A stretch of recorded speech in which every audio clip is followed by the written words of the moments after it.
So my dad is starting a podcast. Your dad is starting a podcast? Yes. What? Yep.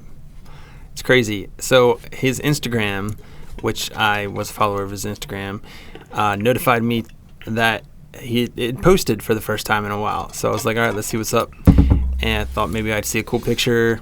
Nope. I saw his new podcast. He's changed the name of his Instagram and everything, along with it's got a Facebook page. I think he's going to have Patreon. Like, he's like starting with the whole thing. It's a firefighting podcast. Well, yeah, it's going to be launching in June, and I'm kind of excited to see how it's going to go. Seeing that it's going to be firemen, and I doubt it will always be, we'll call family appropriate. Maybe not even work appropriate. But I doubt it's going to be family appropriate. It's definitely not going to be appropriate for kids starting off. Especially because I believe he's looking to do like the raw truth of like what it is to be a fireman and some of the stuff they've been through and such. Like, It's going to be neat to see how it plays out. But yeah, it's called Firefighter WTF. Yeah, well, there you go. Yeah. The name says it all. I mean, well, where's the fire? Amongst with other things. He has a bunch of he has a lot of clever names to fill the WTF, but I mean, well, yeah, that's also purposeful. I honestly can imagine. I really can. I mean, yeah, well, both of us are fireman kids. Right. So, I want to see how it gets going, and shoot, maybe one day we can tell up in and like jump in as guests. Is your dad retired?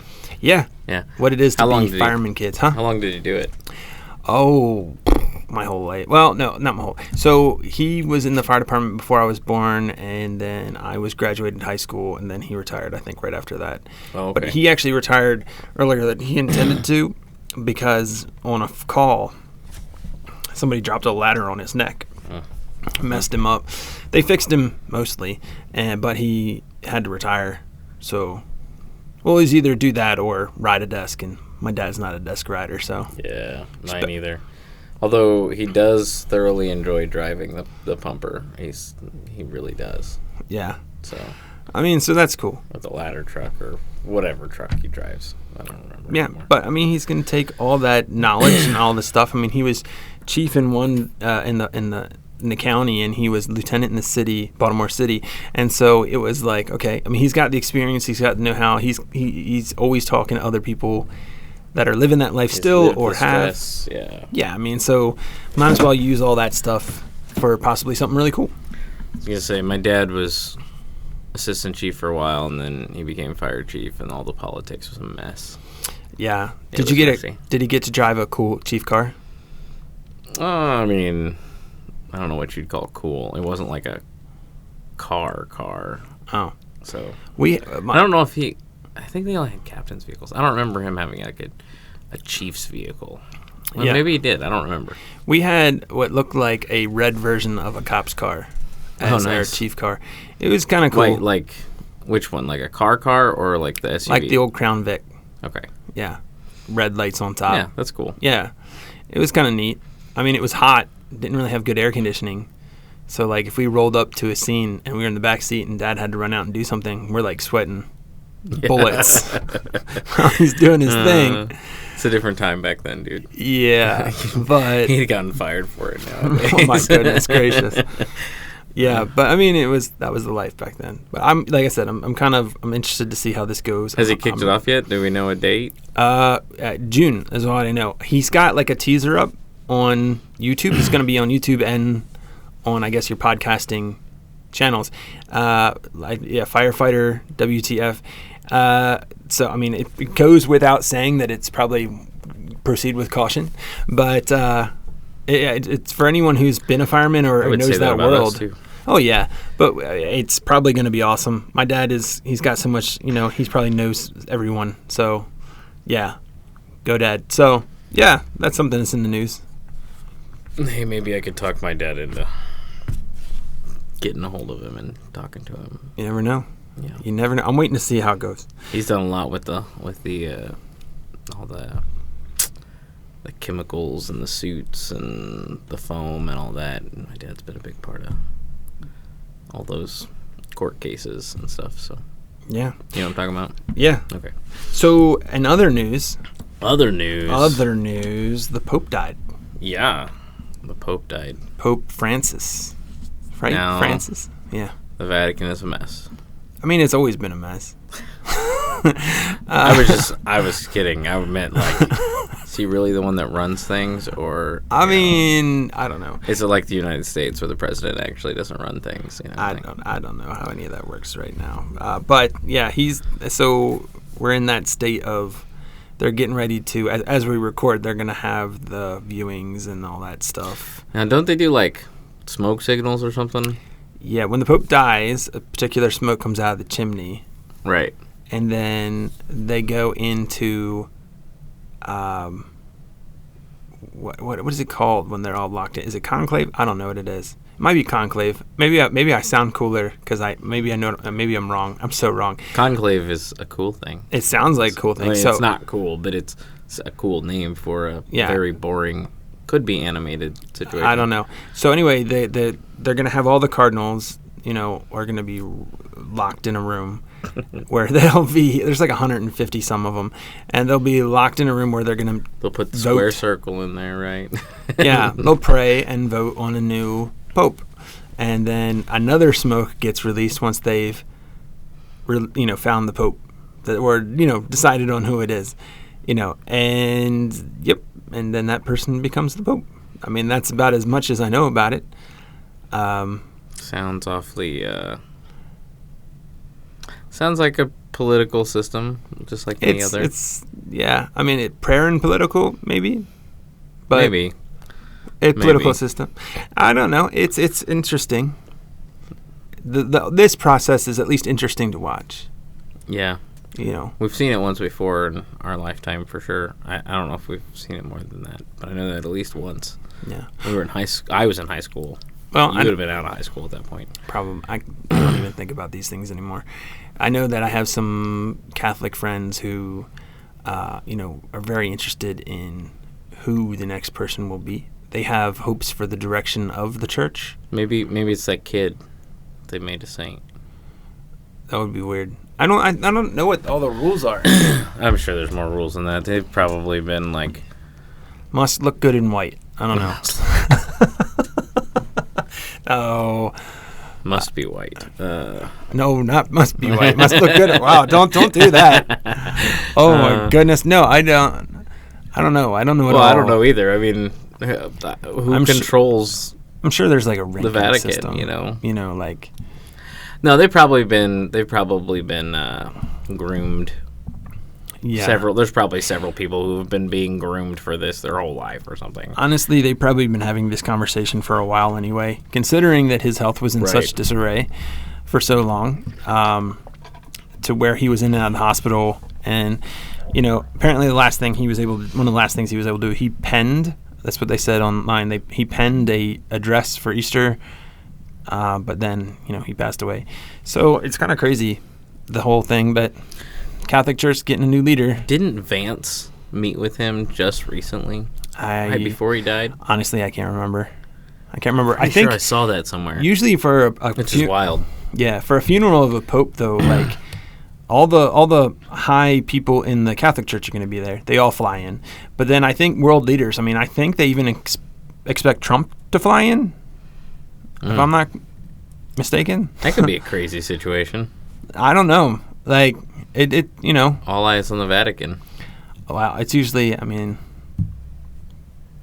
when is it supposed to happen? Like I feel like it's like the funeral is starting today or whatever. By the time this comes out, it may have already happened. Okay. But yeah, I don't know the full schedule. I was just kind of lightly reading on it and just thought, "Oh, that's interesting." It's a current event, so to speak, so yeah. Maybe they'll have a new pope by the time this comes out. Maybe they won't. Speaking of the Catholic Church. What? If someone said to you, "I don't believe in God," how would you answer? Wow. We talked about this kind of. No, we didn't. Kind of. No, we did the opposite. That's what I'm saying. It pairs really well with the... You want me to draw a new card? No, well, I'm trying to see. What was the card? That was heaven. No. Oh, man. I feel like we talked about something like this recently. We did. Right. We talked about how would you tell somebody that You sure? It feels like a very similar card. Oh, man. No. Where is it? I know we talked about it recently. Can you find it? Apparently not. Oh, okay. Well, that's good. Whatever. Anyway. Fine. Yeah, we're going to I'll need pull to a pick different anyway. card. This is the first time. Loser. This is like live stuff. If you were watching live, this is coming out later. But I'm not going to cut it, so you're going to see this. Yeah, and I was just kidding about the whole Catholic thing.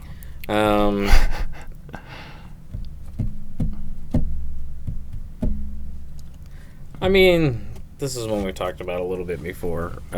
This one actually could technically go with this, but it's a good bad, and it's not bad. How do you make sense of bad things happening in the world if God is loving? Oh, how do I make sense of it? Well, you know what I think? I think we should get into that after the break. Oh, you're going to do that, huh? Yeah. Okay. We're going to get into it after the break. After the break. So, check out, what is it, Firefighter? Firefighter, WTF. If you're into those things, if you're into firefighters, or if you live that life, that might be for you. Or if you want a quick glimpse into the life of a firefighter, you might have a quick glimpse in and then out. But There may need to be explicit material might happen. Yeah. That's one thing about firemen that everybody probably doesn't know but should know is that... Well, it's, they live a colorful life. They do. Yeah. It takes a certain kind of wiring to run into a fire when everyone else is running out. So, yeah. Yeah, so check them out. It's going to be... Right now, he just has the teaser out. Yep. But in June... He's launching. So about a month away, he'll be launching this bad boy. And go check him out. Support him. And let us know what you think. Yeah. Leave some comments for him. Yeah, he needs comments. So, yeah. Cool. Welcome to the Truth Response.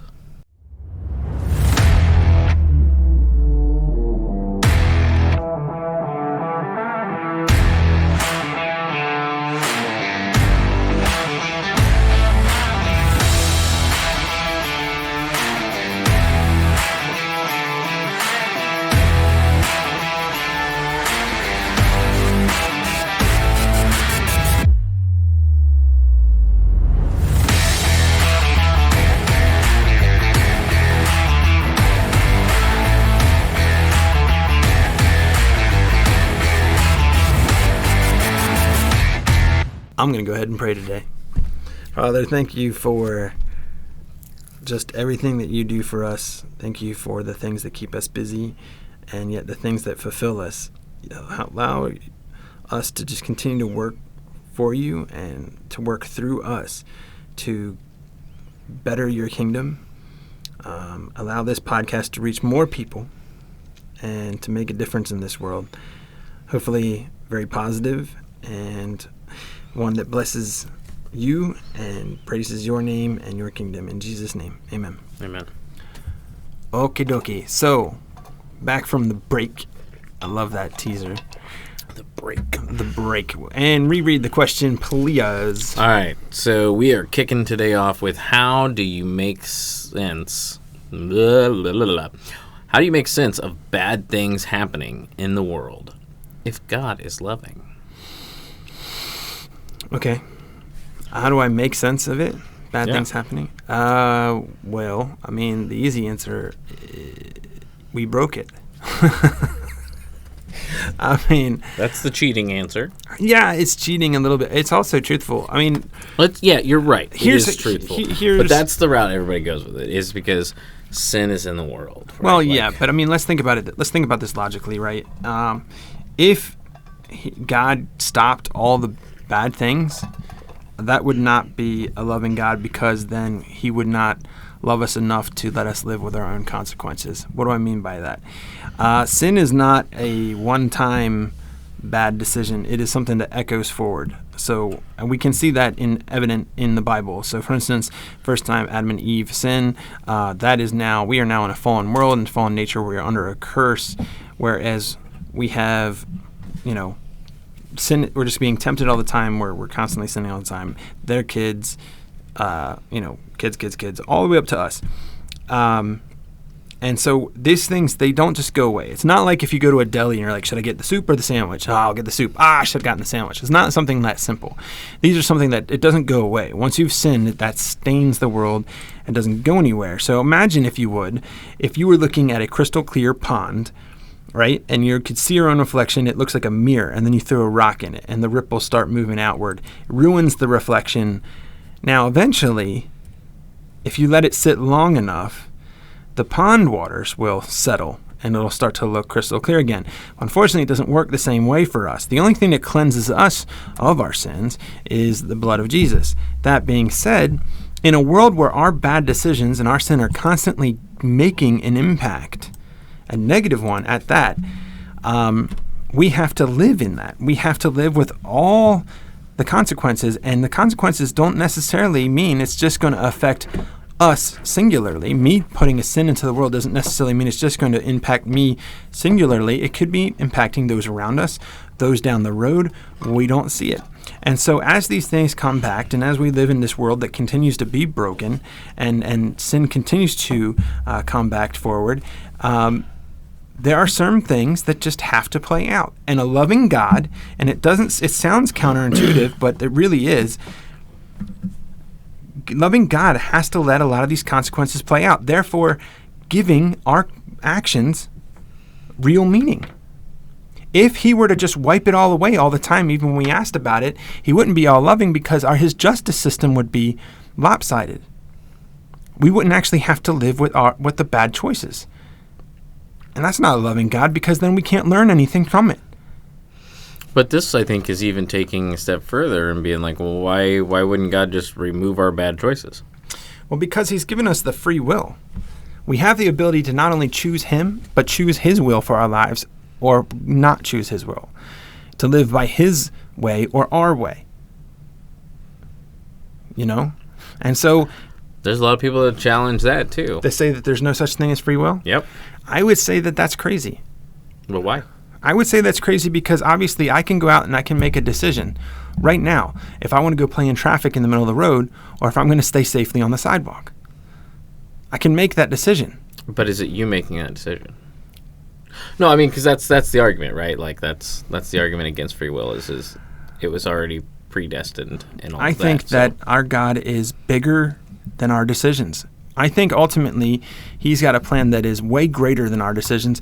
He's greater than the greatest chess player. If you ever played chess and you start to react to the other person's moves so that you can continue to plan your attack, right? And defense. So he is greater than even that. He can see us making right and wrong decisions and still use them to his good, and still use the bad things we do to his good and ultimate full plan. Sometimes we make so many decisions, and if we don't have salvation, we're going to have to live with them. I think one of the most amazing things is that God gives us the ability to make the ultimate choice, which is to either choose him or choose not him, reject him. And he loves us to the point where he's going to honor that decision. As much as it's going to hurt him, a selfish God could, look, I'm not going to let that happen. I'm going to just excuse you from all your wrongdoings. That's a selfish God. That's not a just God. That's not a loving God. A loving God's got to let you make your own decisions. He's got to let you choose. Who wants to be forced to love someone for eternity? Right. That wouldn't be loving someone. Right. Can you imagine? I'm going to force you to love me. No, that's not how it works. And anyone who's ever been in the love scene knows you can't force someone to love you. There are people that have tried such things. It doesn't work. Love has to be an open choice. It has to be something that is just grown organically and naturally.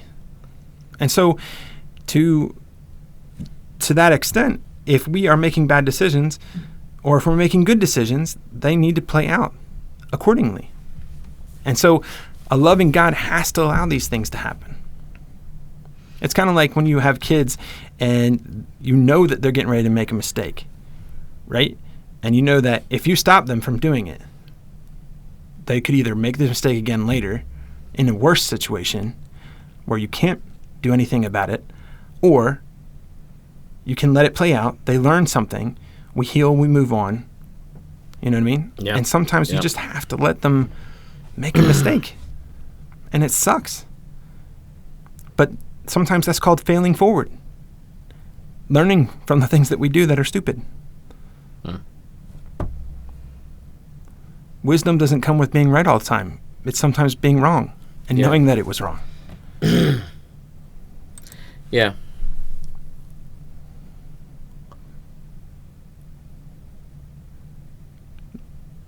You're pondering it. I am. I really am. You know, people, like when they look at the book of Job, for instance, you know, Job was considered in the Bible a righteous man. Does that mean he was perfect? No, but it means that he was mostly living by the way that God wanted him to live. And maybe it was like David and was the man after God's own heart. Maybe he was trying to live a good life under how God wanted him or willed him to live. And yet he still fell victim to bad things happening to them. And his neighbors kept trying to convince him, well, you must have done something wrong. But he stood against them and said, no, it's nothing I did, right? Mm-hmm. Well, I mean, bad things in this world can be confusing because we see people who have cancer and we're like, but they were such a good person. It might not have been their mistake, but yet we have things in this world. For instance, carcinogens, things that we know that cause cancer, chemicals, whatever it is. Sometimes they're introduced by other human beings who are making a mistake they don't realize is a mistake. In fact, they might have had the best intentions with them. And yet it was a mistake. And now it's out there, and it's going to hurt people. And if God just wiped that away, no one would learn from that. And that's a really hard truth. Yeah, I mean, if you look at like even our health systems, right, is a good example of what you're talking about there. Absolutely. Like plenty of things that we've given people over the course of history, including, not limited to, prescription of cigarettes at one point. Oh, yeah. Right? Like, it obviously cigarettes cause cancer, but at one point in time it was used as something that was by health professionals prescribed to help, cure other things. We used to have cough syrups with drugs in them. There was all kinds of things that we've done on medical basis, or even our food. We think about, the FDA just banned a bunch of colors, right? Artificial coloring. They're to be removed from the shelves because they found out that they cause damage in different ways and they cause different reactions in different people, mostly negative. Now, were they actually to be removed from the shelves or stop being produced? Maybe it's both. I don't know the exact wording. Last I had heard, they were talking about doing. I don't think they may not remove them from the shelves, but I know they need to stop making food with them in it. Right. So, yeah. And then they're supposed to have them all off the shelves. Last I heard, by a certain there's year a time or frame, something like that. Yeah, because they want to clean up the food and so that we're not poisoning ourselves, basically. But at one point, this was seen as a perfectly fine thing to do.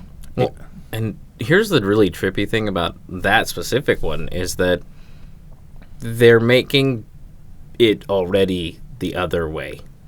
Yeah. For plenty of countries that want it. Like, this is true. They're already making it without that stuff. And so, like, you'd think it wouldn't be hard to just shift that.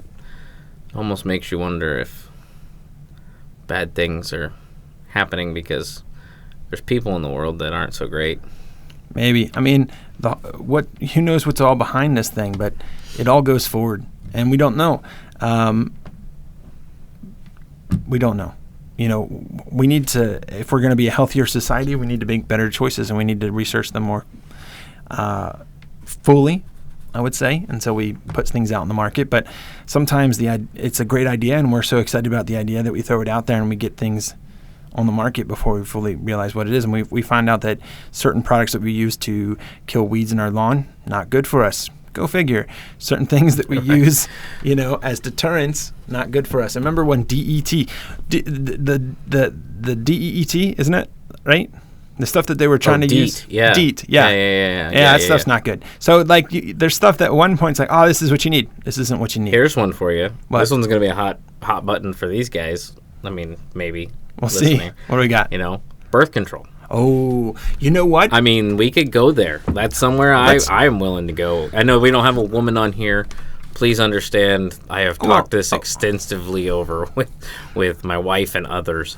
No, I'm with you. But, like... It messes women up. I've been told, and I've been told by people that I know that this is one of the most dangerous times to have a baby. And I think, well, that's kind of crazy. And because this is probably the safest time medically, for us to have children, because medical advancements and all. And somebody mentioned, well, but there's a higher number of miscarriages now. Well, okay. I mean, we probably didn't start tracking that super early, just probably within the last couple. But I got somewhere I'm going with it, so hang in there. Yeah. And so I got to really thinking about it after they were talking about how many miscarriages are had. And I got to thinking about the fact that, well, I mean, most women as teenage girls start on birth control to curb their period, right? And the effects thereof. And then, of course, it trains your body to flush it all and to not have children, right? Well, I mean, that's essentially what it's doing, right? Okay, let's ride this. So, if that's the case, then whenever you come off of it and you decide you want to have a child, right? You've had years and years of being on this thing that's constantly telling your body, don't, right? Yeah. That now you're finally wanting to have a child, and your body is naturally used to fighting off all of that. And so, like, I don't know. This is just It's an interesting thought. Well, here's what I know. I know that certain things. I mean, there are lots of different kinds of birth control out there, but I know that there are some that do damage to some women. My wife could be on it. It messed her up. There's a lot of women that it does certain things to their hormones, to all kinds of things, and so they just can't even be on it, or they don't know it until it's caused a bigger problem. We're playing with things that we really didn't have any right to do. Like, we started going, we got a better way. God designed a system to work a certain way, and he gave us rules on how to use that system, and we decided we don't like your rules, and because we don't like your rules and we want to play by our rules, we're going to have to come up with a way so that we can play by our rules, and that's what we did. I want to push this step further. I want to make people mad at me today. Okay, well, hold on. You can get mad. Okay, you can get them mad. I'm going to get them mad. But, like, I knew a guy that was a mentor of mine. He said that he basically, God had told him that the reason that 2 of his kids weren't born was because of the birth control that his wife was on at the time. And, like, this is a guy that God spoke to him many times, and all the other things were legit. So I'm going to have to say that I can believe that this is what he heard. And what kind it was, don't know. But, I mean, like I said, my biggest thing is that, we were given a design. And our whole systems, our bodies, were designed to work certain ways. And we like to screw with that. And then we get surprised when things start acting up. Right. I've got a theory. Go ahead. All right. And things can be said about guys too. I know we're talking the women route right this second. So I'm just going to make everybody mad at me real quick. So what the reason that a lot of teenage girls start on birth control is to curb some of that pain and stuff, right? Some people get it really bad. Some it's regularities. Right. Trying to keep it regular. Some birth controls actually stop the period for a period of time. Right. Yeah. So my thought process on it is that, like, isn't that shirking the curse? Isn't that trying to get around the curse that was given to us given to women in the garden, given to Eve. Oh, interesting thought. Because, like, that's trying to alleviate something that was placed there as a reminder. Well, okay. You know, I'm just thinking There out are loud, women that right? are Like, not going to like that at all. there's a lot of women that aren't going to like that. But I'm honestly open to just the conversation. Like, I'm not saying like it's a sin to have birth control, but maybe. I mean, I don't know. It's interesting it's a conversation. Yeah, it's interesting we got on this subject because, like, you know, to me, like, we Sorry, corrupted something. Yeah. We continued to corrupt something a step further, and so, like, you know, going back to what was the original plan. The original plan is one man, one woman come together. They become one flesh, and as they do that, they have the ability to multiply. Right? They are able to have children and populate the earth.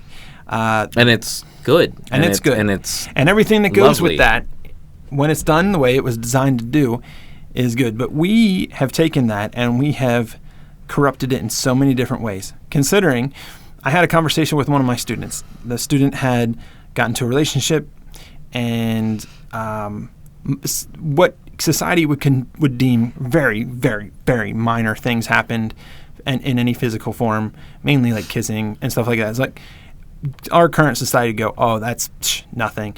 But here's the thing. He came to me, and those images in his brain, those experiences were haunting him.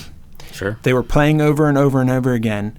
And I said, see, that's the whole point. I said, we treat these things as if they're not a big deal. We treat these things as if they are okay to be pursuing in different people until we find the right one. But these don't leave us. These images, these experiences, they stay with you. They will haunt you and possibly even taint or ruin future relationships because we have now comparisons and we have, you know, it's amazing what we don't realize we're doing to ourselves, to the people that we're with. We don't know what they're carrying forward. They don't know what we're carrying forward, you know, and it wasn't supposed to be that way. It was supposed to be the one, and then that everything about that relationship, everything that's physical, and it was is now all supposed to shared be not just and pleasant, holy, but like exciting and fun and enjoyable. Like it more like women that are listening, right? And men too. Well, yeah, but women specifically. Imagine, for those of you who are mothers, childbirth being enjoyable. Right? Like, none of you can imagine that because I'm sure you all. Well, I mean, it was rough. The after. I watched it and I was scarred. So, like, so I'm just saying, blue. Why do they come out blue? I don't understand. Anyways, for guys who, you know, aren't dads yet, they come out blue. Some of them. I don't know if all of them do. Mine did. So whatever. Yeah. Anyway, so more than anybody wants to talk about. Whatever. I don't care. But can you imagine that? Like, even to the extreme of that, like, all was supposed to be this exciting and enjoyable experience. Yeah, but I'm also talking about just the aspects of the relationship itself. That's what I'm talking about. So, I mean, all of it, even down to the painful things. If every intimate moment was intimately only with the person that you were supposed to be with, right? Like, and there was no, well, this person kissed me like this, or this person held me like this, or anything else. I mean, there are probably people listening that could go and think, well, this person. Maybe not everyone, but you can think about the people you quote unquote dated and the relationships you had and the physical moments you had and those intimate things that you did, and those kind of stay with you. And most of the time what we try to do is disregard them or push them down or try to convince ourselves they're not there until they are. And we taint ourselves. You know, we're not supposed to be going from person to person. That's not the design. And we're definitely not supposed to be sharing the bed like we do. As a society, it is deemed normal to go. Oh, now you're going to make people mad at you. Oh, yeah. Okay. As a society, we are not to be dating like that. We are not supposed to be going and just having sex and as well flippantly as we are. It's like it's okay. Well, you know, and I've heard our kind of arguments. In fact, I will be honest, I used to make some of these arguments myself. You know, oh, well, you know, how do you know if you're going to even like the person like that, you know, if you didn't like try it out or if you didn't like, no. You that is such a selfish, self-indulgent thing to think about. And I used to think like this, like we have no right to be going from bed to bed and be so casual. Casual hookups and sex is such a terrible thing for our society. First off, it takes a piece of you and your soul, and it connects it to someone else that you have no regard to be with at all. It's such a terrible thing that we do. And that stuff stays with you, man. It stays with you. And, you know... no matter how many times you say there's no strings attached, that there are strings. This it's like melted cheese, yo. That's like, not what it's so stringy. That's so weird and kind of gross. But it's kind of like it's not meant to be.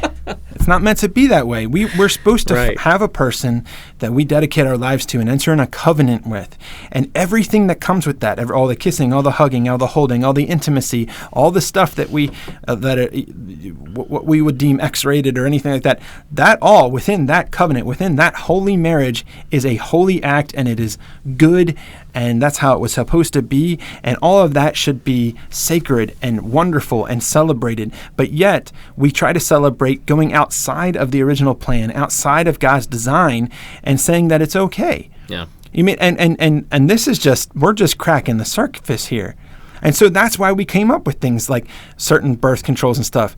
Think about it. We not only do we not want that we want to be able to go and do these things like go bed to bed and stuff like that. And this is a problem for not just guys but girls. But then we want to be able to control being able to do that without making children. Right. So that's with both guys and girls. Quite literally, they've got a pill called the day after pill. Yeah, which is terrible. Which is an encouragement.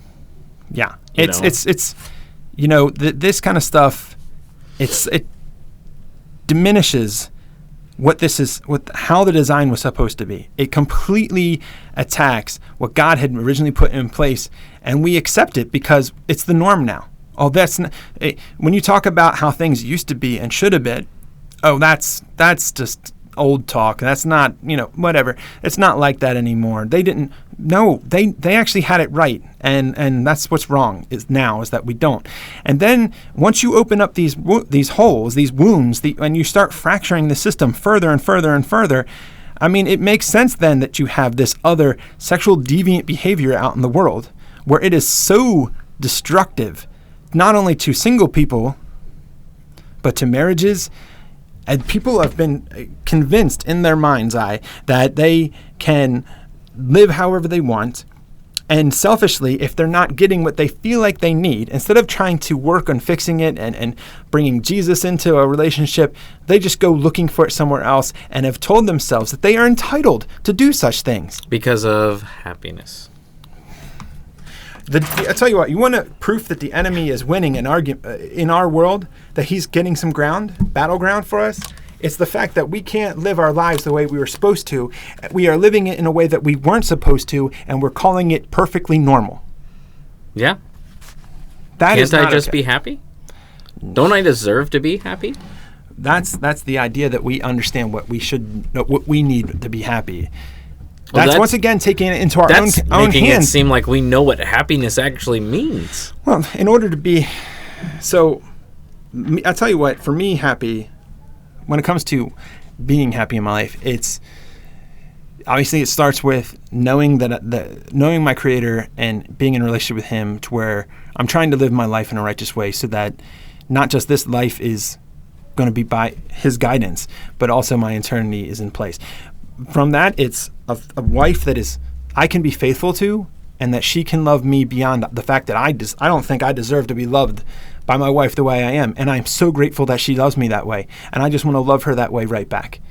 And then it's the fact that we get to raise children together and going on an adventure of life together. That, to me, that's happiness. That's the key to life, is when you can go and it's not about, I'm not talking legacy. Some people think children and they think legacy. To me, that's not that. It's a privilege to be able to have these experiences in my life where I get to have someone, a partner, I like to call it my partner in crime, but my adventure partner in this life to go through it with and serve God together and watch these kids and raise them and encourage them and help them build their life. That's an amazing thing to be able to do. And then also, I mean, of course, this is just me, but I also get to work in ministry where I get to not only help my own family, but encourage those that God sends into this building. Mm-hmm. Like, wonderful. That's amazing. But yet other people's idea of happiness is what they're being allowed. They're allowing themselves to accept that it's idols. Well, you'll be happy when you have this stuff, when you do this thing, when you have that person, when you do, they're not willing to accept God first, and that he might have a plan of blessing your life with the different things that can really make it something special.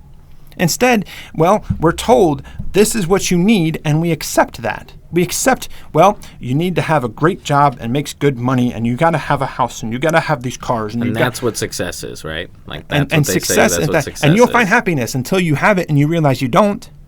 Right. And so you go out and then you get told by magazines and the media and what the perfect partner is. And this is for both men and women. Women are told what to look for in a guy, and guys are told what to look for in a girl.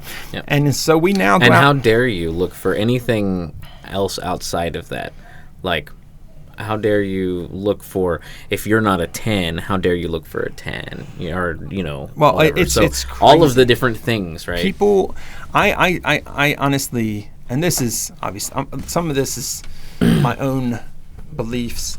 Sure. But I honestly believe that there are people that fit other people. Is there a one person? Perhaps. Okay, I believe that I have no problem believing that God designed my wife for me. I call her my rib. Okay, she is my rib. I love that woman. I could not have designed a woman more perfect for me. That being said, I believe that there is at least one person that is designed to partner with every person on the planet. And at least, maybe there's a few options out there, and it's just a matter of where you find each other. God's probably got a greater plan in place. I'm not trying to think I know everything that he's got in mind. That would be impossible for me. But I know that I one time thought I needed to find this person, and then one day I didn't find them. They just were there. And when I got into a relationship with my wife, and I realized the difference of trying to make something work and something that just worked, it was life-changing for me. You know what I mean? So we need to go and put God first in our lives and let him lead us and then bless us and learn to live life the way he had designed for us. The more we bucket, the more we try to go around his plan or try to alter it, I think the more trouble we're going to be in. And then all these bad things that we're talking about are going to continue to happen, and we're going to keep asking ourselves, why is it happening? Well, because once again, we did it to ourselves. That easy answer at the beginning comes back into play. Yeah, but Matt, the heart wants what the heart wants. The heart is deceitful. Do you know where that's at? That's scripture. Jeremiah 17:9. There you go.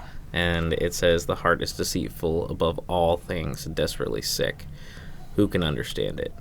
Yeah, I was trying to I said it, and then I just where's that at? Give me the number. Yeah. Sometimes I can do that really well, and sometimes I'm like, no, I just know it's there. Yeah, I mean, that's why we're told to guard our heart, right? And so, it seems like such a... I don't know. Seems so square, right? Seems so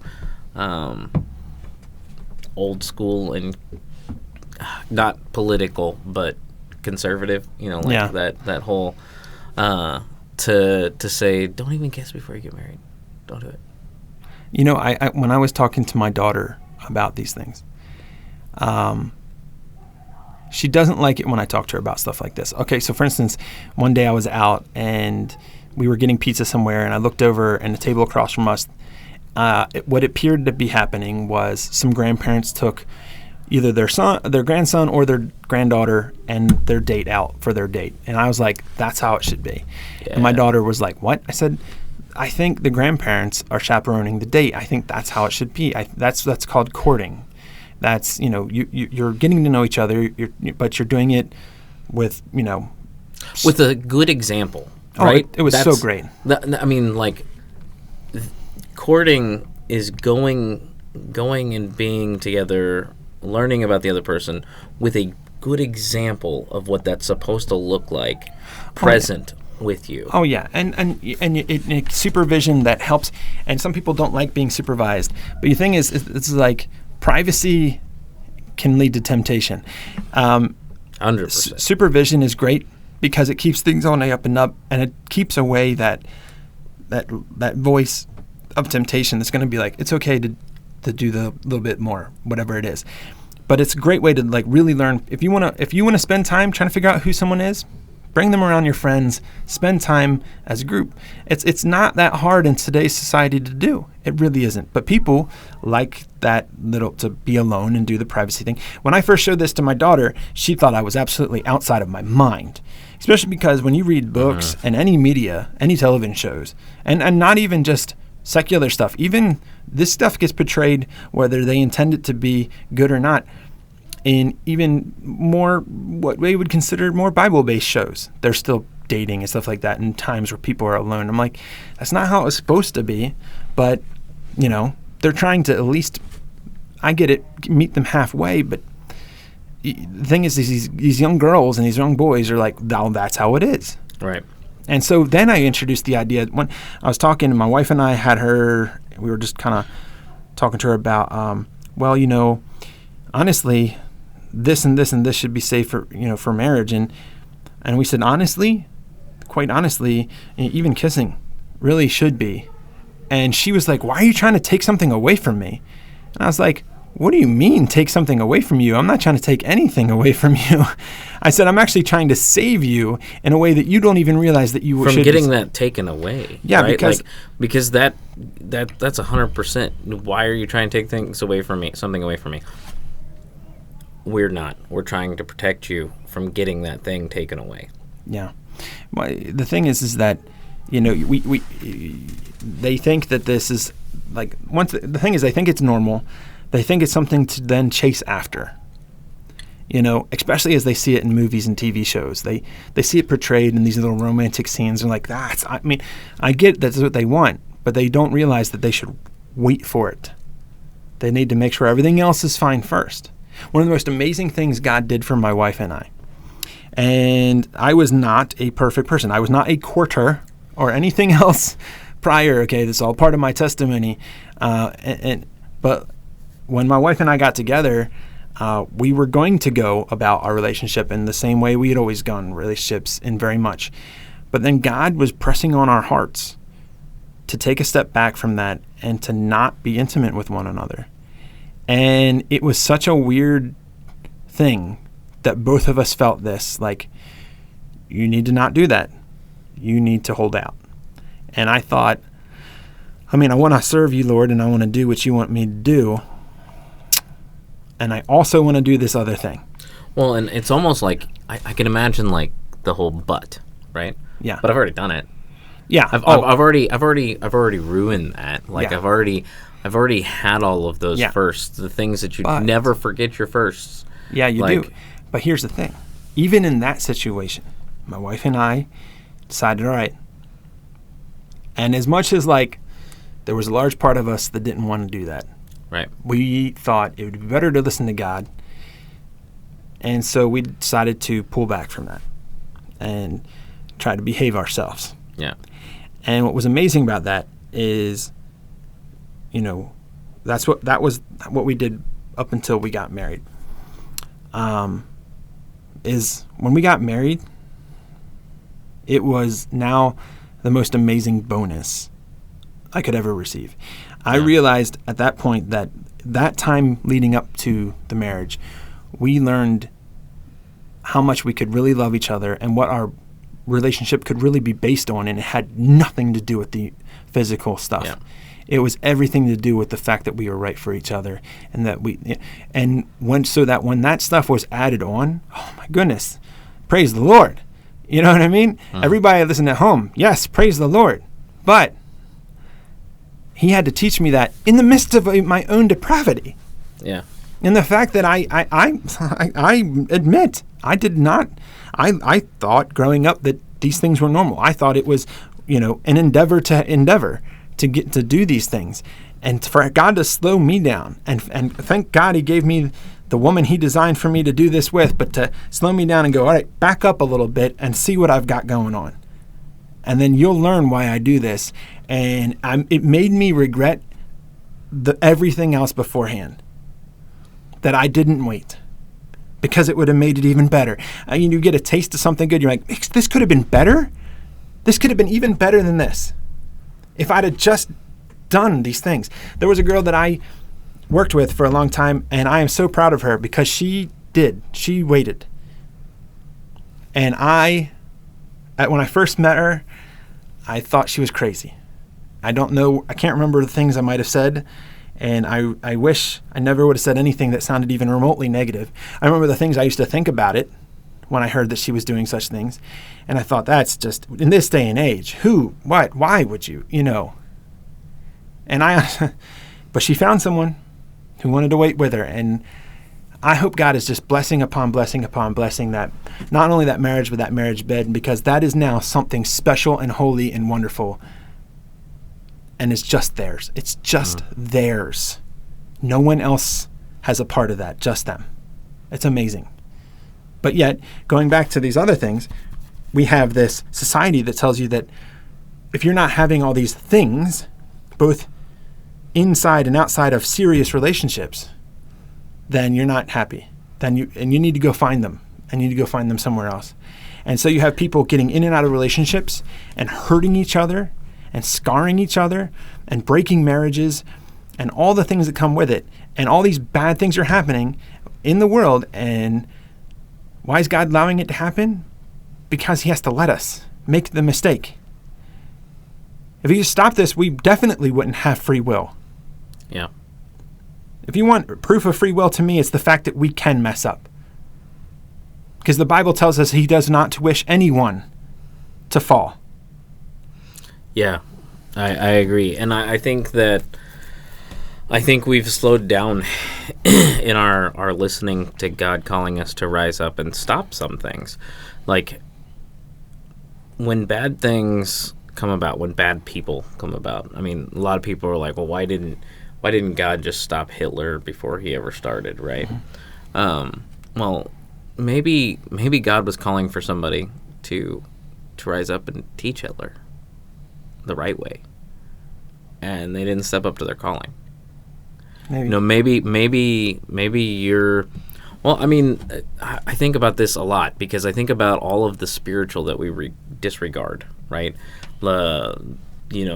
Demon possession. Like, we just completely disregard that in the United States, in the Western culture. That's like, that doesn't happen.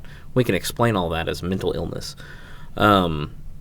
Like, we disregard any kind of healing, and anytime somebody is healed, it's disregarded as, oh, it's one of those crazies, like it couldn't have been done right. And when you think of healing in the church, you think of like the whole like blowing on somebody and they're blown backwards and now they're healed and can walk and all these different things. That's the image that people get. And so like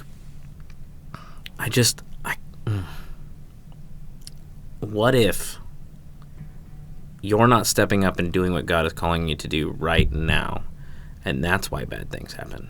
Can you imagine if as a society we started to look at things and the things that we consider perfectly normal, which, by the way, using the word perfectly in that sentence is just an idiot thing to do. But things that are just normal and fine, and stood up and said, as a society, if we stood up and said that's not how it was supposed to be, and decided we're going to reject that, the world would shake at the fact that we were to do that. It would be amazing. Mm-hmm. I mean, the world would take notice in a way that it would probably be one of the most jarring things you've ever seen in your life. The fact that we could, as a nation, go. I mean, and it could be anything. It could be how we view. We talked about birth control. We talk about that. It could be how we talk about dating and marriages. If we stood up and said, nope, as a society, we're done with that. No more dating. We're going to do this the correct way. The world, I mean, there's businesses, corporations, millions and billions of dollars that are based on the depravity of relationships would suddenly be like, what? You wouldn't, the world wouldn't even know what to do with it. The enemy would, I would probably send people into tantrums. Like it would, and who knows what would happen, when you think about like the porn industry, there's millions, if not billions of dollars in the sex industry. Oh, certainly billions. It's Right? it's easily billions. I mean, billions of dollars. And there's probably billions of dollars in porn alone, not even talking about the human trafficking behind it. Can you imagine if just the United States now, and of course these are, unfortunately, I feel like they're pipe dreams, beyond pipe dreams, but like, can you imagine if the United States was like, that's it, we're done. We're done. That's like imagining a unicorn, dude. Like, yeah, like it. People, I can't even imagine that happening. Imagine the United States saying, not only we're done, but you're all done too. Oh, we'd be wiped off the planet. Like, well, no, but I mean, like, dude. I mean, I know some guys who that's been part of their job at times, is to stop some of that. You know, go into other countries and stop that from especially happening, like the child trafficking and stuff like that. Yeah. Like, okay, like that's even a deeper depravity than you can think of. But it all starts, right? It all starts, as dumb as this sounds, the sexual depravity all starts with a kiss. Well, even if we go... A thought, a desire. Even if we were to go, let's get away from the sex and stuff like that right now. And all right, where are we going now? Let's think about the depravity of our hearts when it comes to how we should view each other. Like, oh yeah, when you think about the fact that, you know, biblically speaking, we're all relatives to some degree, right? We're all family to some degree, right? Yeah. So the fact that we sometimes are so indifferent to one another, we've been taught to just focus on ourselves and who cares what happens to anyone else. You hear people say, you do you. You hear people say, live your best life. And the fact that we can hear terrible things happening around the world and people could just not care at all. And then people get angry, and instead of having the time to sit down and actually talk about it and try to make peace, we allow anger and violence. And then things happen around the world. You see the people willing to take other people's lives. No matter how you want to look at 9/11, that was a terrible show of the depravity of the heart of human beings who are willing to take lives. I don't care if you see it straightforward as the history books are recording it, or if you're a conspiracy theorist thinking it's this or that. Doesn't matter. No matter what you're thinking of how it happened, there's a depravity of the heart that was willing to take human lives. And not only human lives, but the people. I know it messed my dad up because he watched his brothers, going back to the firefighter thing, his brothers and sisters out in the field being destroyed through this process because those buildings fell on them. You know what I mean? Like, this was a calculated, no matter who was behind it, act of not just terror, but human heart depravity. And you wonder how one sin can lead to another sin. And we ask, well, why couldn't God stop that? He could have been trying to stop it. He could have been trying to send people there. But when other people around the world have become indifferent, when we start to tune God's voice out in our lives. Let's get it personal, because not when other people. Oh, no. When we right? Allow ourselves to not care. When you guys. When this person's mad, or that person's mad, or they're upset, or they're hurting, and or they don't understand, and you don't care. You know what I mean? That's when these things start to snowball on you. And if he just stopped it, we wouldn't know any different. We wouldn't. There's something called the butterfly effect. Oh, we just watched that movie with the kids. The movie I don't necessarily. Which, don't watch it with your kids, by the way. No, I don't recommend the movie. I mean, it's okay. I watched it with my kids and forgot that there's scenes they shouldn't watch. The concept of the movie, though, is the idea that a butterfly flapping its wings on one side of the world causes a tsunami or something on the other side of the world. And the idea that everything is connected with every single choice that's made by every single person. And so if one person changed one little thing, it would change everybody's outcome. And so my challenge to you guys, because we're wrapping up, my challenge to you guys is we can't change our past, right?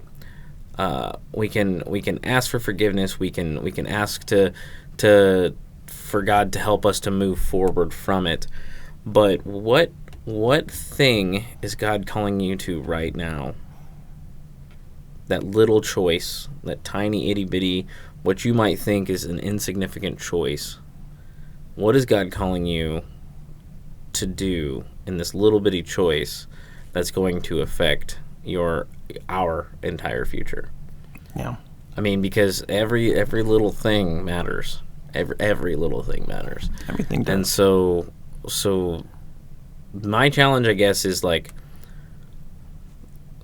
start striving to live like every moment matters, right? See each other as beloved friends and family, like as God sees us, right? And start now changing other people's futures by loving people that you come in contact with, by stepping up even when it sounds and feels uncomfortable. Yeah. Because God calls us to uncomfortable things. Throughout all of Scripture, God called people to uncomfortable things that they had to have had in their mind, am I really being called to do this right now? Like, and that is so relatable to us if we just think a moment. We've all had a situation where it's like, is God calling me to do this? Yeah. And whenever you shake that off, doesn't always mean that that's a yes, but when you just shake it off as though it's nothing, that's a big deal. Yeah. I want to say one more thing when it comes to... Hit it. So I brought up the idea of 9/11. That's an extreme example. Sure. But I also want to point out some things. Yeah, okay, if we're talking about this as a snowballing effect, right? Mm-hmm. And it snowballed into something terrible. But there's evidence that God was still in it in positive ways. There were people that were supposed to be there that weren't there that day. I wish God probably in his heart wanted to get everybody out of there, but he was able to stop some people from being there. I know someone right now who's actually a life coach, believe it or not, who would have been there had her morning gone differently. I know somebody in our church who literally the day before flew out of the same airport that the planes left from. Yeah. So, God still, his hand is still in the things that even are terrible. We got to be opening to see that he is there. There's still, he doesn't, it could be worse. God's still holding back how worse it could be. He has to let some bad things happen in this world, but he can work in it and still through it and from it. And so how can we take our part into getting the world back on track? I mean, it's never going to be fully back on track, but how can we make the difference in this world today? Yeah, it's solid. So that is a start at making sense of the bad things that happen with a loving God. Yep. That's a start. I mean, it's such a big thing and could go down so many rabbit holes, but really it's the fact that he loves you enough to let you choose. Yeah. He's not forcing you. And he's going to honor you. It's funny, a lot of the same people that get so upset about, why would God let this thing happen, this bad thing happen? Why doesn't he just step in if he's so loving? Are the same people that are so upset that God would send people to hell. And it's like, you don't understand. Like, the answer is literally the same. He's doing it because it's your choice. Yeah. He's told you here's the consequences. Here's the outcomes. You know it all. Yeah. Actually, the reality of our situation when it comes to God's not sending people to hell. We send ourselves. We volunteer. He's the one that has a hand reaching out trying to save us from it. And if we're willing to accept that help, we're out. Yeah. Yeah. All right, y'all.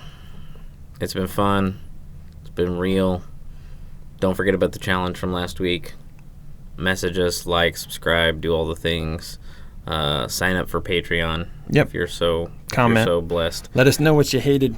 Let us know what made you mad. Let us know what you loved. And honestly, all of the things we're talking about, if it made you mad, like, it's obviously something you're passionate about, and we're willing to have a conversation. Yep. I mean, we're obviously only able to do one side of something. Sometimes we have two different sides, yeah. but we're only able to have one side of things a lot of times. And so, hey, we're letting you know what we see and making sense of the chaos and hopefully giving just a glimpse of clarity in the midst of the chaos of the world today. So we love you guys. We thank you so much.